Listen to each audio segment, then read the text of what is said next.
Así que bueno, vamos a empezar entonces formalmente la exposición del doctor Olivier Serra, que es profesor de Historia del Derecho y es decano de la Facultad de Derecho y Ciencias Políticas de la Universidad de Rennes, en Francia.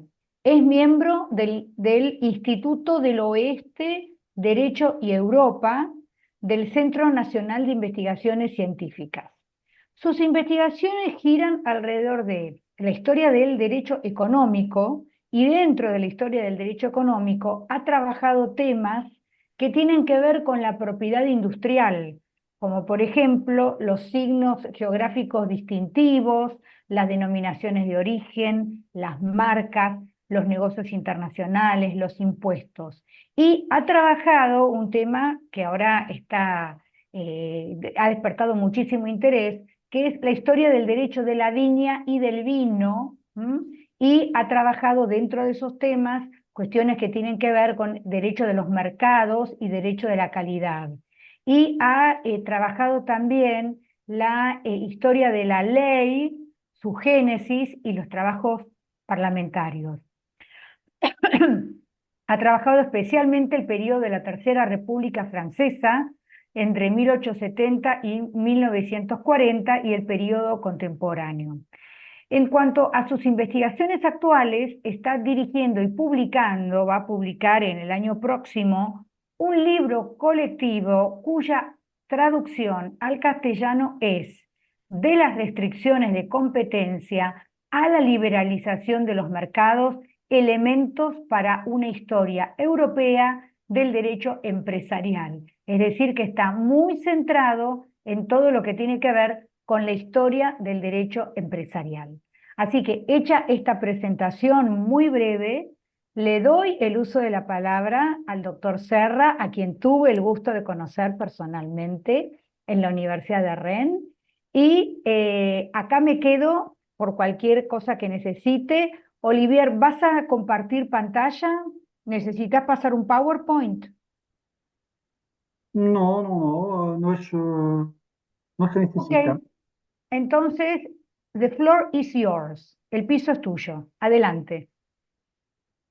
Muchas gracias, querida Viviana. Señoras y señores, queridas y queridos colegas, es un gran honor impartir esta conferencia delante de ustedes. Les pido de antemano que disculpen mi castellano un poco oxidado y sobre todo durante las discusiones que tendremos, no dudes, por favor, en hablar despacio, ayudarme un poco a encontrar el vocabulario cuando sea necesario. Me gustaría agradecer a Viviana por su invitación como parte del Instituto de Investigaciones de Historia del Derecho y fue un gran placer conocerla durante su última estancia en Rennes. Cuando Viviana me pidió hablar, me dije que podría ser interesante tratar de un tema que conozco un poco desde mi tesis doctoral y un tema que normalmente debería unir las dos orillas del Atlántico, ya que es una cuestión de vino y especialmente de su definición. Si no lo saben ustedes, déjame recordarle que químicamente el vino está compuesto por agua, alcohol etílico, ácidos orgánicos, minerales, azúcares residuales, además de compuestos fenólicos y otras vitaminas. Así es una sustancia compleja y esta complejidad se transcribe en la definición jurídica dada por la legislación europea. La cito: el producto obtenido exclusivamente por fermentación alcohólica, total o parcial, de uvas frescas, estrujadas o no, o de mosto de uva. Es citada aquí la última Organización Común de Mercados de Productos Agrícolas. En realidad, esta definición está llena de historia. En efecto, se inspira directamente de una ley francesa del 14 de agosto de 1889, que dispone en su artículo primero que, la cito, nadie puede enviar, vender u ofrecer a la venta bajo la denominación del vino un producto distinto de la fermentación de uvas frescas. Aunque abrogado, este texto sigue siendo uno de los ejes de la estructura jurídica que se construyó en Francia hasta mediados del siglo XX para regular el mercado del vino, antes la llegada del derecho europeo. Este edificio, intentaré mostrarlo, defiende la idea de que el vino es un producto de la naturaleza. Será la primera parte. Pero que también es producto del trabajo del hombre. Segunda parte. Y que finalmente un término con múltiples usos. Tercera parte. Primero, el vino, un producto de la naturaleza.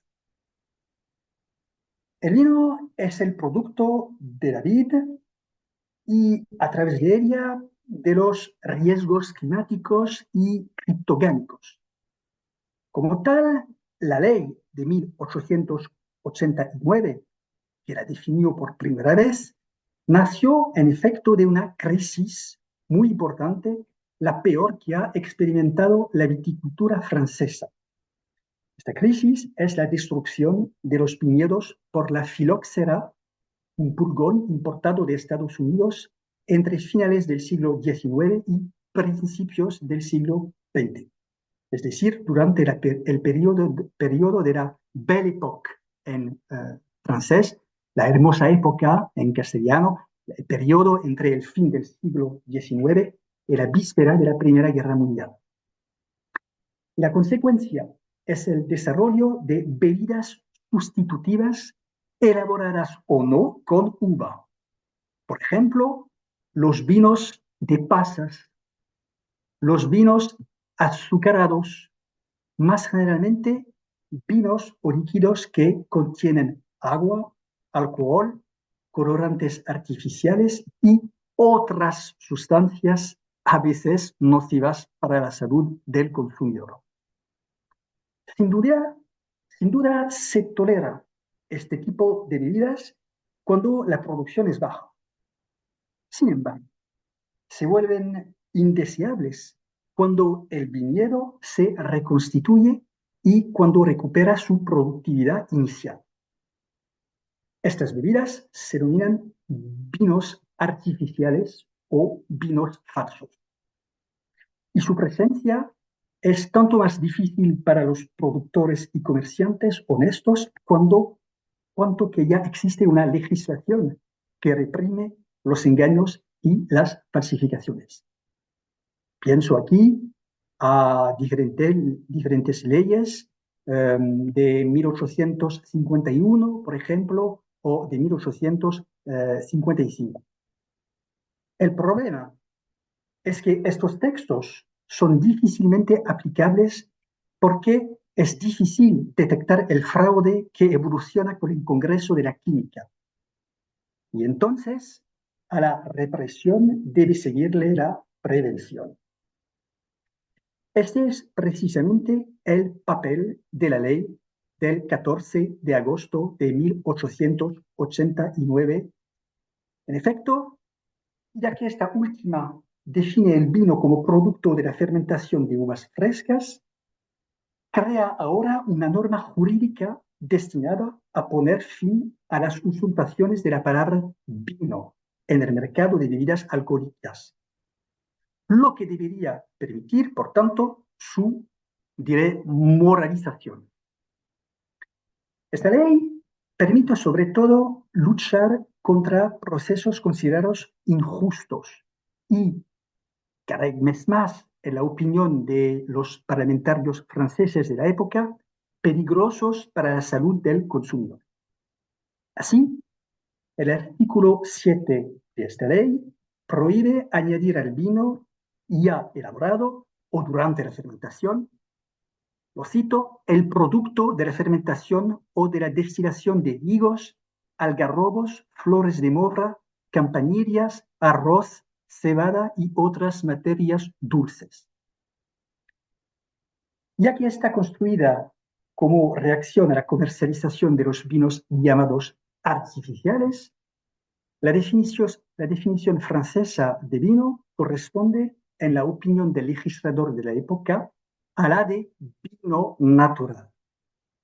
Esta expresión, por otra parte, será muy utilizada en tiempos de crisis y en particular en 1907, cuando los viticultores se rebelaron en el Midi, es decir, en el sur de Francia, entre Cataluña y Provencia. Sin embargo, cuidado de no confundir esta expresión con la noción que defienden cada vez más los productores, los consumidores, aquellos que desean eliminar cualquier uso de insumos, en particular el azufre, y promover una viticultura en armonía con su entorno. De hecho, el vino natural que defiende el legislador de finales del siglo XIX no es incompatible con la adición de ciertos elementos que revelen usos propios de la viticultura o del comercio de la época. Y volveré sobre este punto. Considerar el vino como un producto necesariamente, escúcheme, natural es tanto más comprensible cuanto que, al menos hasta los años 60, se consideraba una bebida higiénica. Y la actividad parlamentaria de la época lo atestigua especialmente. En efecto, pocas personas se atrevieron a cuestionar las virtudes curativas de la bebida nacional.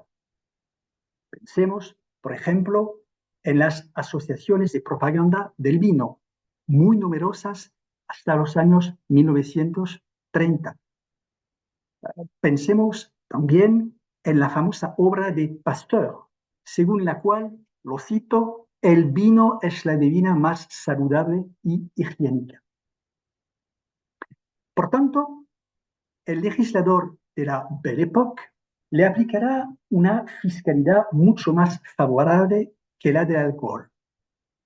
Yo pienso aquí a una importante ley del 29 de diciembre de 1900 sobre el régimen de las bebidas.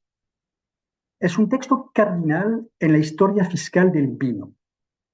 Prevé efectivamente reducciones considerables en los impuestos indirectos sobre el vino. Y en el mismo tiempo aumenta drásticamente los impuestos sobre otros alcoholes, a los que se asimilan las bebidas sucedáneas que ahora conocen ustedes. Este tratamiento particular del vino, que pone de relieve los vínculos que a menudo se mantienen entre fiscalidad y salud pública, puede explicar por qué el Código de Salud Pública lo clasifica hoy en el grupo de las bebidas fermentadas no destiladas y los vinos dulces naturales. Es decir, con cervezas, sidras, peradas, hidromiel y otros vinos dulces naturales. Este tratamiento privilegiado explica también la ausencia de restricciones en el régimen publicitario del vino durante mucho tiempo, hasta la ley del 10 de enero de 1991 relativa a la lucha contra el tabaquismo y el alcoholismo. Un texto muy importante en Francia sobre este tema. Con tales virtudes y cualidades naturales intrínsecas, el vino aparece también como un producto elaborado mediante el cuidado humano. Mi segunda parte. El vino, producto del hombre. El vino es un producto vivo, sujeto a deterioro y enfermedades.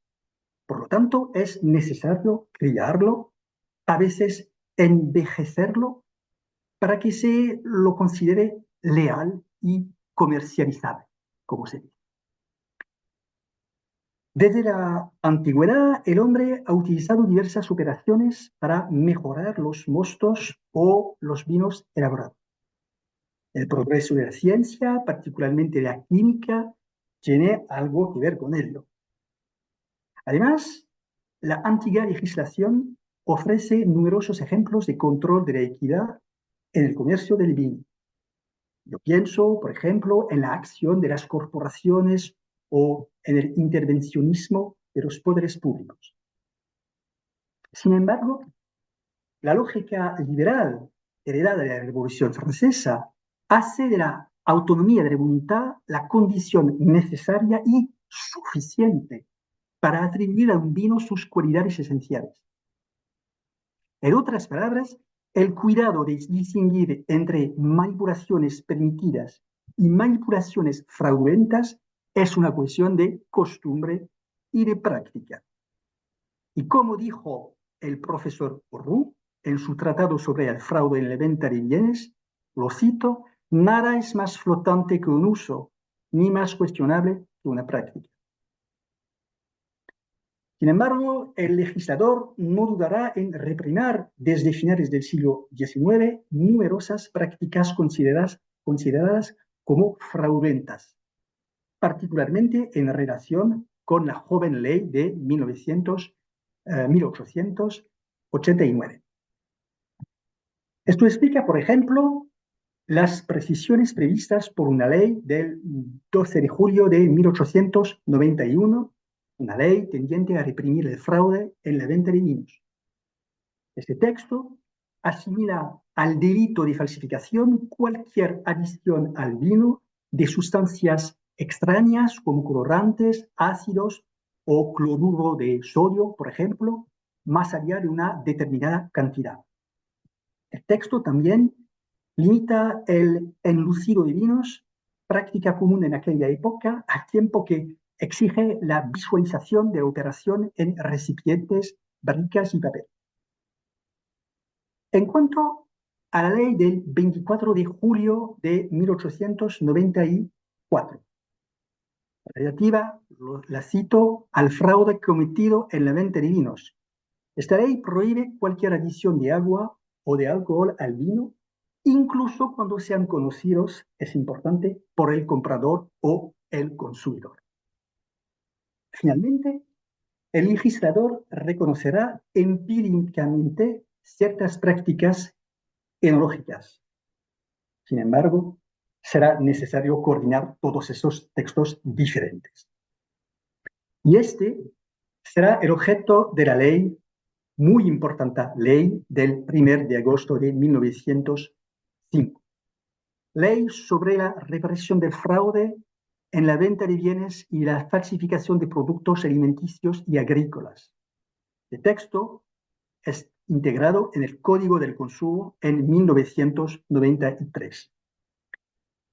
Este importante texto de derecho penal empresarial y de derecho del consumo establece en efecto una verdadera disciplina de mercado, especialmente especificando los delitos de falsificación y de engaño, hoy castigados por el Código de Consumo. En particular, prevé en su artículo primero que, lo cito, queda prohibido a cualquier persona, parte o no en el contrato, engañar o intentar engañar al contratista por cualquier medio o procedimiento, incluso por mediación de un tercero, etcétera, sobre la naturaleza, la especie, el origen, las cualidades sustanciales, la composición o el contenido de principios útiles de todos los bienes. Esta ley se aplica particularmente al vino. Por otra parte, su artículo 11 prevé la utilización del poder reglamentario con el fin de asegurar su ejecución, como lo demuestra la adopción del decreto del 3 de septiembre de 1907. Su artículo 3 establece, lo cito, que no constituyen manipulaciones y prácticas fraudulentas, según la ley de 1905, las operaciones enumeradas a continuación, cuyo único objetivo es la vinificación regular o la conservación de los vinos. El decreto menciona, por ejemplo, la mezcla de vinos, la congelación, la pasteurización, la clarificación, la adición de taninos, etc. Aquí tienen ustedes una disposición esencial porque corresponde a la primera manifestación de un sistema que todavía se utiliza en el derecho europeo, el sistema de la lista positiva. Se trata de la lista de manipulaciones expresamente autorizadas para producir un vino y para garantizar su conservación. En efecto, a principios del siglo XX, los poderes públicos toman conciencia de la necesidad de protegerse de prácticas en constante evolución. Por tanto, lo más sencillo era establecer una especie de nomenclatura de procesos permitidos. A partir de ahora, queda prohibido todo aquello que no esté expresamente autorizado por la ley o por el reglamento. Aunque el tiempo se acaba, lo sé, y aunque desgraciadamente no puedo ir más allá en la demostración, han entendido que la ley define históricamente el vino como un producto procedente de la naturaleza, pero también trabajado por el hombre. Pues me gustaría también mostrarles que el legislador intentó, durante el periodo que me interesa, defender ciertos usos de la palabra vino a pesar o a causa de la definición resultante de la ley de 89. Tercera parte, el fin, el vino, vocablo con múltiples usos. Al definir el vino, el legislador de 1889 buscó aislarlo de otras bebidas alcohólicas que se producían o no a partir de uvas o de jugo de uva fermentado. Esta ley también tiene el mérito de intentar, por la primera vez, regular el uso de la palabra vino en las denominaciones compuestas. Así, los artículos 2 y 3 definen vino azucarado como el producto de la fermentación de orujos de uva frescos con adición de azúcar y agua. En cuanto al vino de pasas, se define como el producto de la fermentación de las pasas con agua. El reconocimiento legal de estas bebidas responde al deseo del legislador de adoptar, yo aquí cito las palabras del redactor del proyecto de ley en la Cámara de los Diputados, los términos establecidos por el uso y introducidos en el lenguaje común. Se trata también de garantizar un compromiso entre los intereses de la viticultura del sur, en plena crisis, y los ciertos comerciantes vinculados a la producción de vinos artificiales. En efecto, ciudades como París, Marsella o Burdeos son importantes centros de producción y consumo de vinos de pasa. Se trata por fin de reconocer la existencia de bebidas cuyo uso era habitual en aquella época para dar, por ejemplo, agua a los trabajadores del campo o de la viña. Tenemos aquí un buen ejemplo de la búsqueda de equilibrio en la construcción de la ley. Sin embargo, la producción de este tipo de bebidas no tardará en ser descalificada por el propio legislador. Aquí, el legislador recurrirá a su arma más eficaz, los impuestos. Se trata entonces de hacer cada vez menos rentable la producción de vinos azucarados y de pasas sin prohibirla, es importante. La primera salva procede de la ley de 26 de julio de 1890 sobre la fabricación y la fiscalidad de los vinos de pasas. El texto no solo prevé la imposición de la fabricación industrial de estas bebidas, sino también exime la fabricación familiar y establece todo un sistema de declaraciones previas, de licencias, de sujeción al control de la administración de los impuestos indirectos y, finalmente, de diferentes cuentas de materias primas de fabricación. La segunda salva proviene de la ley del 6 de abril de 1897 sobre la fabricación, circulación y venta de vinos artificiales. El objeto de esta ley es más general que el anterior porque consiste en someter todos los vinos artificiales al régimen del impuesto sobre el alcohol por su contenido alcohólico adquirido o potencial. En cuanto a los vinos azucarados y a los vinos de orujo, su venta está simplemente prohibida, como lo prevé todavía la legislación francesa y europea. La culminación de este movimiento triunfará con una ley del 6 de abril de 1929, cuyo artículo 1 exige sustituir las palabras vino de pasas por los términos bebida de pasas en las transacciones. Aquí le permito citar a Edouard Barthes, autor de la propuesta y máximo defensor de los intereses de la región vitivinícola del sur de Francia. Será bautizado el Papa de la viticultura en Francia. Lo cito. El producto de la fermentación de las uvas pasas no puede pretender llamarse vino más que el producto de la fermentación de naranjas o higos. Por otra parte, la producción de estas bebidas, cuyo pico se alcanzó alrededor de 1900, llegó a ser casi nula durante el periodo de entreguerras. Hoy en día, ya no están autorizadas las denominaciones vino azucarado, vino de orujo, vino de pasas, vino artificial. Lo mismo ocurre con expresiones cualitativas como vino de mesa, vino de calidad producido en regiones específicas, que aparecieron en los años 1960 y desaparecieron en 2008. Ahora, las denominaciones vinculadas a la palabra vino se encuentran en la categoría productos de la viña y en los términos tradicionales previstos por la legislación nacional. Por ejemplo, vino vigoroso, vino nuevo, aún fermentando, así como las distintas categorías de vinos espumosos en Francia. Señoras y señores, estimados colegas, como pueden ustedes imaginar, necesitarían varias horas, en efecto, para hablar de una legislación del vino, especialmente de esta definición. Por tanto, y es una de las razones de este tema, me parece que debemos estar atentos a la evolución de prácticas enológicas que tienden a cuestionar la definición jurídica del vino. Una definición adquirida durante una larga duración en un contexto de crisis casi permanente.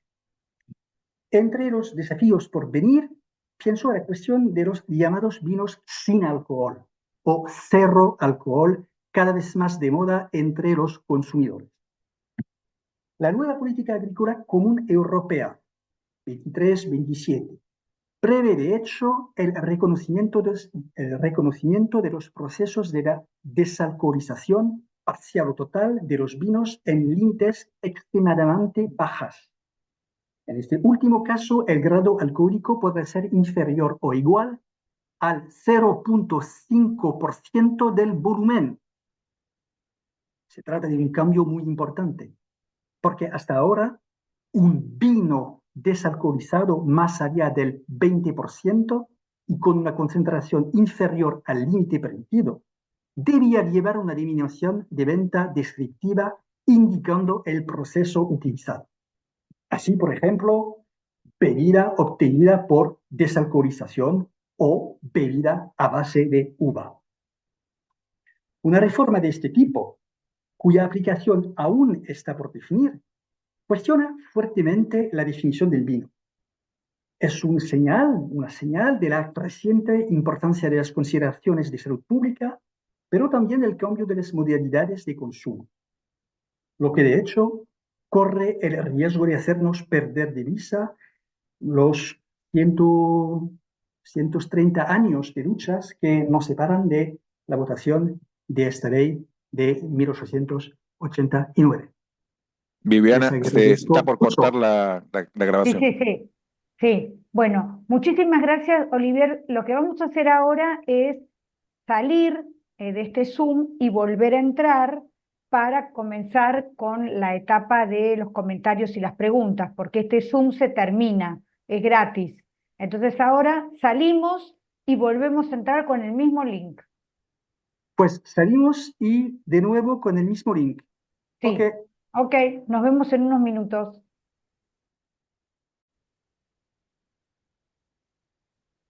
Bueno, continuamos con la segunda parte de esta interesantísima exposición del doctor Olivier Serra para unos pocos entendidos, para unos pocos entendidos. Por lo tanto, abrimos su exposición a los comentarios o las preguntas que seguramente algunos mucho más entendidos que yo, que no tomo una gota de vino, pueden hacer. Qué Así que, lástima. qué Viviana, lástima. tengo una pregunta. Bien, adelante, Leandro, adelante. Mira, Y después está Pedro Enrique. Sí, tiene que ver con, ¿se escucha bien? si El, escucha bien, pero hablale despacito a Olivier, que sí, sí, sí, necesita sí. que le hablemos despacio. Por Habla favor. muy bien castellano. Sí, muy bien habla. Felicitaciones, doctor Serra. Mi pregunta tiene que ver con lo siguiente. ¿Hubo alguna influencia de la Iglesia Católica en la construcción de este concepto jurídico del vino? Sobre todo por la idea de transustanciación de la sangre de Cristo en vino. Esa es mi pregunta. Adelante, adelante, Olivier. Muchas gracias, querido colega, y voy a intentar responder correctamente. Durante el periodo del siglo XIX o XX en Francia, no he visto nada sobre esta cuestión, pero durante la Edad Media, en efecto, o el periodo del antiguo régimen en Francia es una cuestión importante, muchísima importante, y conozco una colega que especializada en el periodo de la Edad Media que ha encontrado textos ¿cómo decir?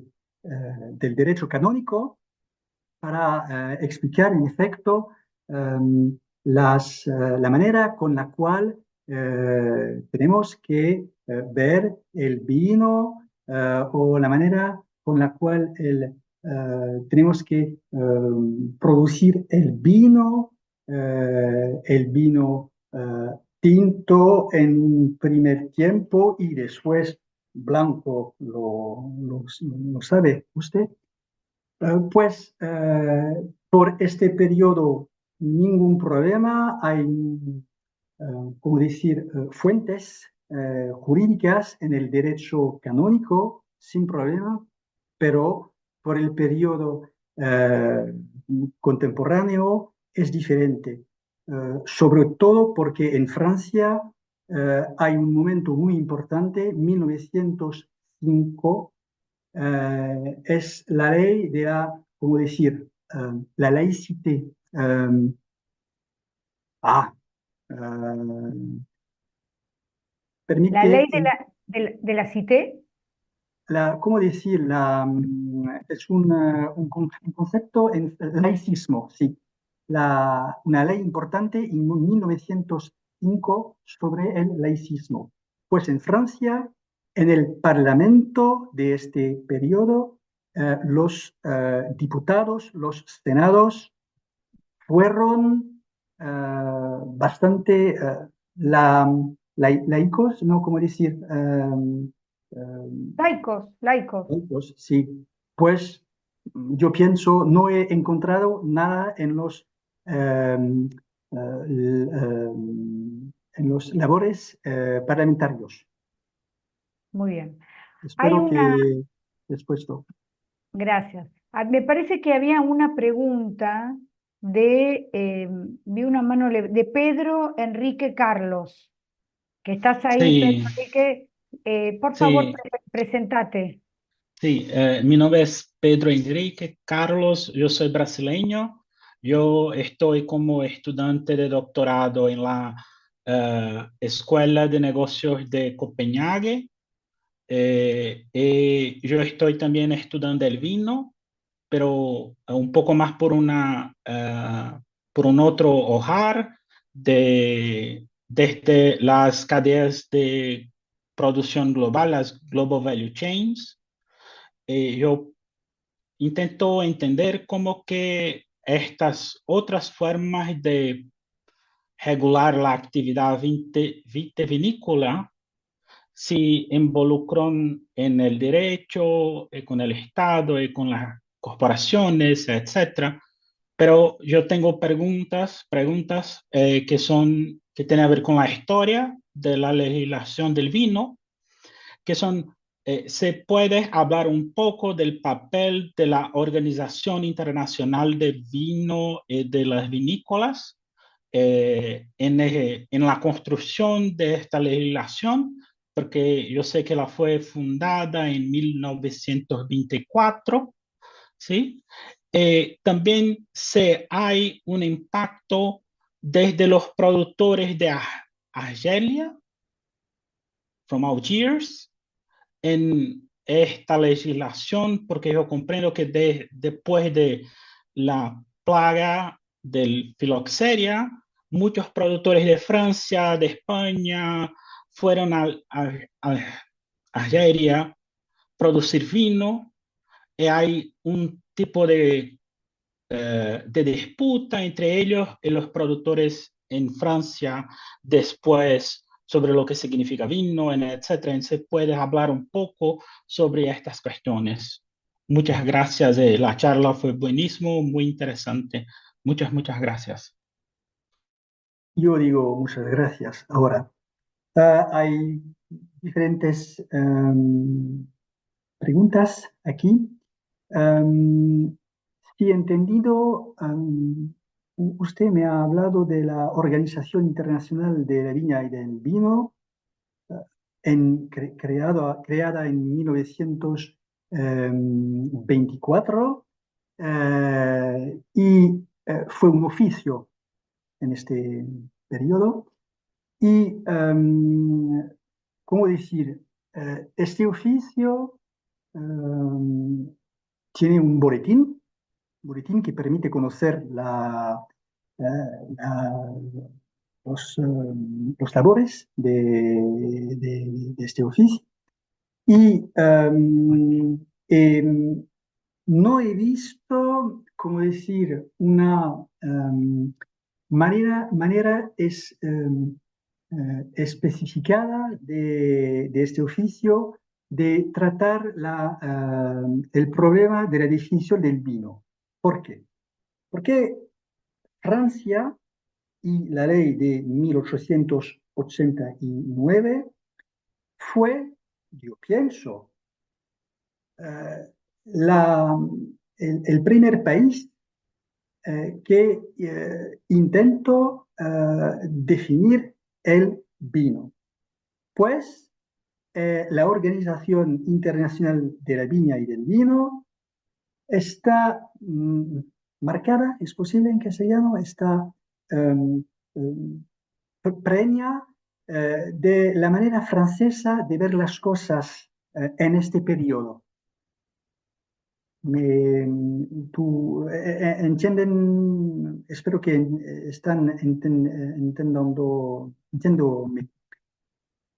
Pues la organización hasta varios años hoy en día fue, como decir, es una provocación, la voz un poco de Francia, pero no, ahora no, pues no puedo decir si esta organización tenía su propio punto de vista porque fue francés, yo pienso. Primera cosa. Después, la cuestión de Argelia. No he entendido exactamente lo que quiere usted decir sobre las relaciones entre Argelia y Francia. ¿Es en relación con la definición o otras cosas, por favor. Es que yo sé que en estos años ¿Sí? hay como que productores de vino en Argelia que ¿Sí? vienen de Francia, de España. ¿Sí? Eso, si ellos también tuvieron alguna voz en la elaboración de esta legislación o si hubo algún conflicto, Perfecto. cosas de eso. Sí. Entiendo todo. Muchas gracias. Pues es una cuestión que conozco bastante bien, porque durante la Tercera República Francesa, en efecto, en los años 1880 y 1930, Algeria fue Francia. Tres departamentos franceses, no sé cómo decir en español, Alger, Oran y Constantin. Pues Argelia tenía diputados en el Parlamento francés, en la Cámara de los Diputados. Y es muy interesante y podría hablar de esta cuestión durante mucho tiempo. He visto durante mi tesis eh, debates muy importantes entre representantes de la metrópole, como se dice en castellano, la metrópole, la Francia, el territorio histórico, y Algeria. ¿Por qué? Porque, ¿cómo decir? Hay una crisis muy importante en los años 1890 y 1930, sobre todo en 1907. Y durante este periodo, eh, el viñedo francés produjo demasiado vino de baja calidad. En Francia, um,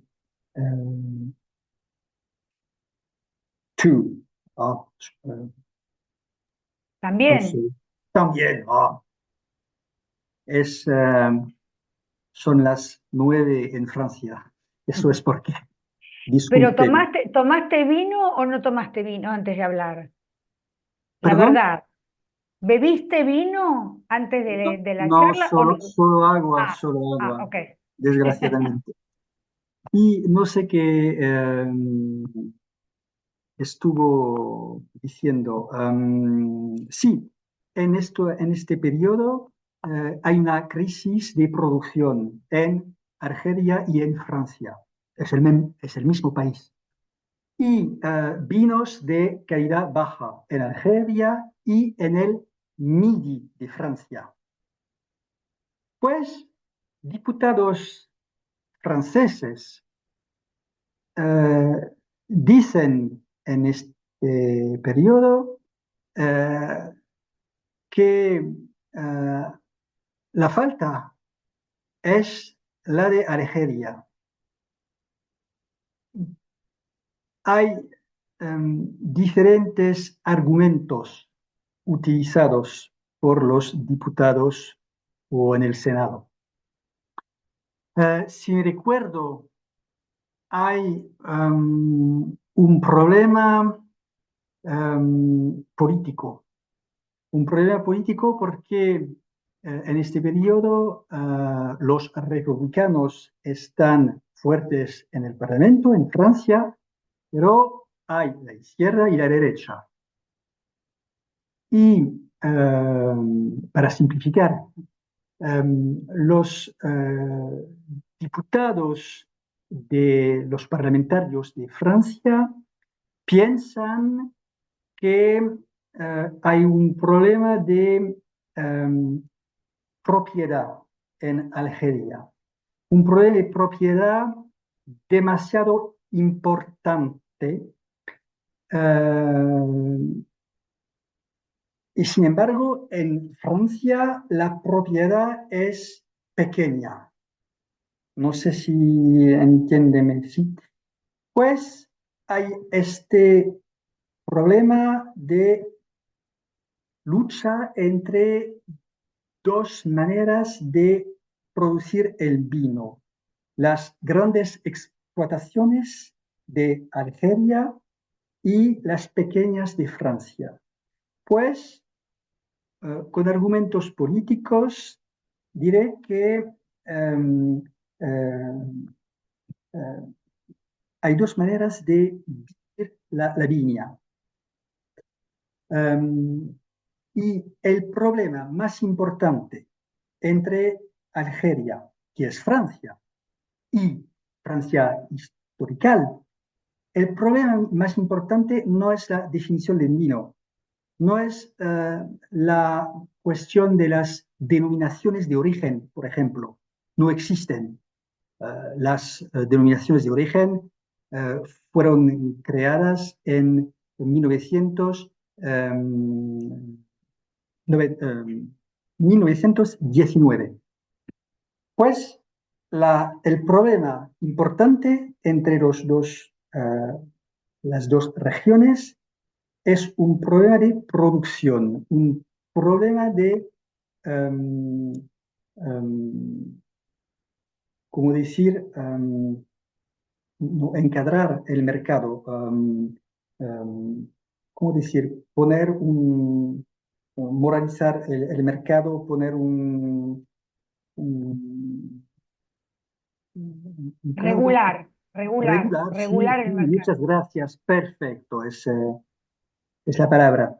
Es una cuestión de regulación del mercado, ¿ok? Y em, las tensiones maximales entre Francia y Argelia serán en los años 1930, en el momento en el cual el legislador está construyendo lo que se llama el Estatuto del Vino. Estatuto del Vino es muy importante, es una marca del intervencionismo importante de los poderes públicos. Pues diré así las cosas entre Argelia y Francia. Es un problema de producción antes de todo, no de calidad en realidad. ¿Por qué los colones franceses de Argelia eh, vienen del sur de Francia? Son los amigos, los mismos que los productores del Midi.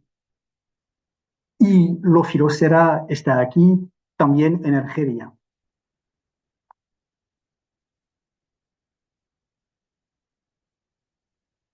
Ok, muy bien. Alejandra Ferrari de Mendoza hizo un comentario por el chat. No sé, Alejandra, si querés hacer ese comentario, que sería muy bueno que se lo hiciera llegar al doctor Serra. Hola, Leyendo, buenas tardes. sí. Soy de San Juan. La Bueno. competencia entre las dos provincias es feroz. Perdón. No, por favor. Bueno, primero felicitar al expositor y bueno, comentarle primero que nosotros en Mendoza y en San Juan tenemos una tradición vitivinícola copia de la francesa, aprovechando esta crisis de la filoxera que acabo de mencionar, traída a la provincia, a estas dos provincias, por Domingo Faustino Sarmiento, que incluso trae libros y toda una serie de productores franceses para trabajar acá. Mi pregunta concreta es, para el Estado argentino, el vino es fundamental por el monto recaudado en calidad de impuestos y de patentes para el Estado, a punto tal que es el segundo ingreso en el presupuesto prácticamente hasta 1920. Quería saber si esa situación es similar en Francia, porque aquí hay un discurso que choca. Por un lado, los médicos que piden un vino más saludable, más higiénico, menos fraudulento, pero a la vez un Estado que necesita recaudar y bueno, y busca recaudar de cualquier manera, aún con vinos de mala calidad. Quería saber si en Francia pasaba algo similar. Eso nada más. Ah, sí, he entendido, está mm, pidiéndome si, como en Francia, se considera el vino en la sociedad o no he entendido nada. No, Excúseme. no. Si el papel de los impuestos Y los impuestos, sí. que se pagan por la producción vitivinícola representan para el Estado francés tanto como lo fue para el Estado argentino. Y si Ah, chocó con los médicos también.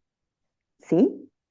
sí, los impuestos sobre el vino en Francia son muy importantes.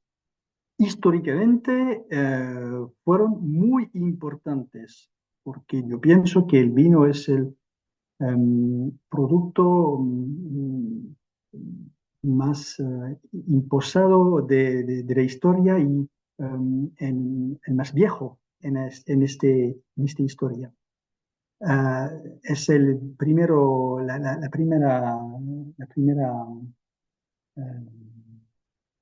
primera cuestión. Y la segunda, discúlpame, hay que una vez más Si, decirme. si hay un interés o si hay un choque Sí, de los intereses del Estado sí. con los intereses médicos, Ah, que sí, piden sí, sí. un vino más Sí, sí, sano. he entendido, es una otra cosa. Sí. Em, pues hay una ley muy importante en Francia, lo he dicho, la ley de 1991, ley importantísima por la publicidad no, de los alcoholes, del tabaco, y hay un antes y un después de esta ley. Y hay también un antes y un después en las relaciones entre los médicos y el Estado. Es decir, que durante la mayor parte de la historia francesa y la historia del derecho del vino francés, el vino está considerado como una bebida higiénica. La visión de Pasteur, todo esto es muy importante. Y hasta los años 70 del siglo XX, todo el mundo eh, bebe el vino. Eh, es, eh, es natural y eh, el vino es durante este periodo una bebida nacional como ahora en Argentina. Pero después de los años 80 del siglo XX, las cosas cambian, en efecto. Las cosas cambian y el discurso de los médicos es muy importante y puede influenciar, se dice, puede influenciar el parlamento, sí. Y yo he dicho o he intentado decir que um, el legislador ha utilizado la fiscalidad, los impuestos, para separar, se dice, para separar los vinos naturalmente naturales y los alcoholes, otros alcoholes. Pues durante la Tercera República, conozco un poco, el vino no es un alcohol, es otra cosa. Y los alcoholes, eh, aguardientes, por ejemplo, espirituales, otros, son alcoholes y mucho impuestos, no, impositos, mucho impositos. Ahora es diferente porque yo no considero el vino como un alcohol o es un alcohol especial. Y bastante juristas en Francia y defensores de la cultura vitivinícola en Francia no entienden la manera con la cual los poderes públicos en Francia y en Europa tratan el vino. En efecto, sabemos que la manera de consumir el vino es diferente. La juventud no consume el vino como sus parentes, sus padres, por ejemplo. En efecto, um, la juventud, yo pienso que no aprecie el vino tinto como nosotros apreciemos el vino tinto. Um, es un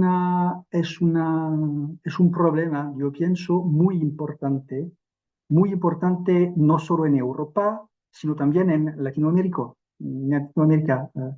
Pero en Argentina, vino es una bebida nacional, es muy importante.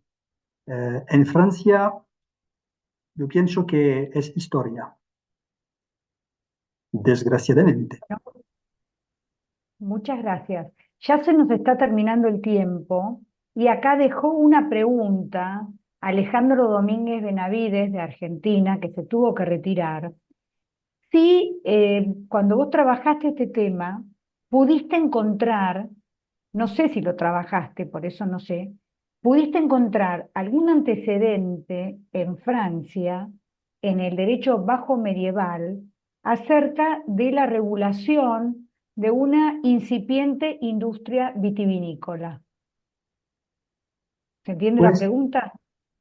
sí, pues la pregunta es si La el pregunta vino, es si vos encontraste sí, una incipiente, o sea, una incipiente que es un, incipiente quiere decir que recién comienza, sí, una ok, un empecimiento, sí, primitiva sí, regulación de la industria vitivinícola en la Edad Francia Media. en la Baja Edad Media. Sí, Estoy reflexionando un poco. Sí, hay un ejemplo. 1395, creo. Hay que verificar. Es un texto de, ¿cómo decir? Un duque, no, del sí. del Es un duque, texto del duque de Borgoña. justamente. Felipe II Le Hardy, en francés. Felipe II, sí. Duque de Borgoña, 1395. Hay que verificar. Y este texto dice que en la cuesta de Borgoña em, hay vinos que son mejores que algunos vinos, los del norte y los del sur.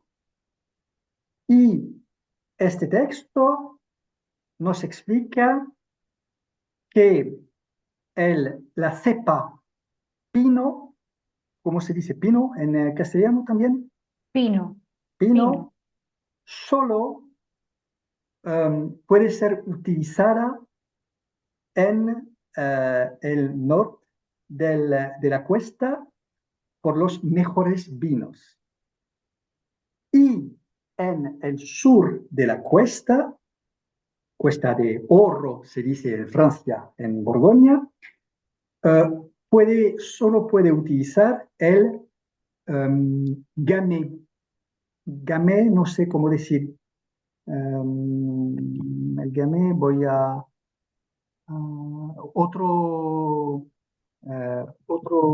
otra cepa, gamay, se dice gamay.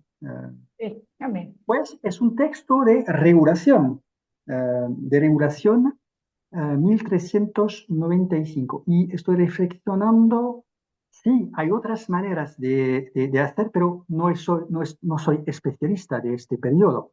Claro, Pero me imaginaba. existen, Existe. existe un poder del rey de Francia, y yo pienso de otros reyes en Europa y de señores, se dice en el mundo señorial, ¿sí? En español. Señores y reyes tienen el poder en francés de ban, B-A-N, una potencia banal, ¿cómo decir en castellano? Eh, Prohibir. no sé exactamente, es una palabra especial del derecho de Edad Media, de derecho público, la puissance banal en Francia, en francés, B-A-N-A-L-E. Y es una manera por el rey o por el señor de dar órdenes a su pueblo, por ejemplo, o decir disposiciones penales, por ejemplo. Y con este poder, imagino, y estoy casi seguro, que los reyes de Francia durante este periodo y señores pueden, ¿cómo decir?, decidir del periodo de las vendimias, por ejemplo, pues es una manera de regulación, de Tal una cual, manera, ¿sí? una forma. Pues si se necesita, puedo encontrar los libros, los artículos sin problema. Lo En- dejamos en contacto. Claro. Perfecto. Bueno, ya se nos está acabando el tiempo, así que por mi parte, agradecerte muchísimo, Olivier, esta charla tan interesante. Ha sido un gusto, ha sido un honor tenerte con nosotros en el instituto. Honor para mí. Bueno, por eso te doy un minuto para que te despidas y nos vamos. Pues para mí, ahora ¿Sí? pues les agradezco mucho, mucho porque no es fácil para mí, para un francés, em, em, encontrar el vocabulario una vez más, porque hace mucho tiempo que no he hablado el castellano y No, pero Viviana hablas muy lo bien. sabe, pero hay que hablar y hablar para hacerme entender de una mejor manera. Pues fue un gran honor para mí porque es la primera vez que hablo tanto en castellano, sobre todo con colegas de Latinoamérica. Es una primera vez para mí. Y espero que de una manera u otra podremos trabajar nosotros en estas cuestiones de derecho del vino o de historia de vino o de historia de la economía en Europa o en Latinoamérica. Y y no sé qué decirte más. Bueno, lo has Es dicho todo, lo has bueno, dicho todo y te agradecemos muchísimo y seguramente vamos a seguir en contacto. Chau, saludos a muchas todos, gracias. buenas Muchas noches. gracias. Muchas Chao, gracias. chao, Adiós a todos. chao. Adiós.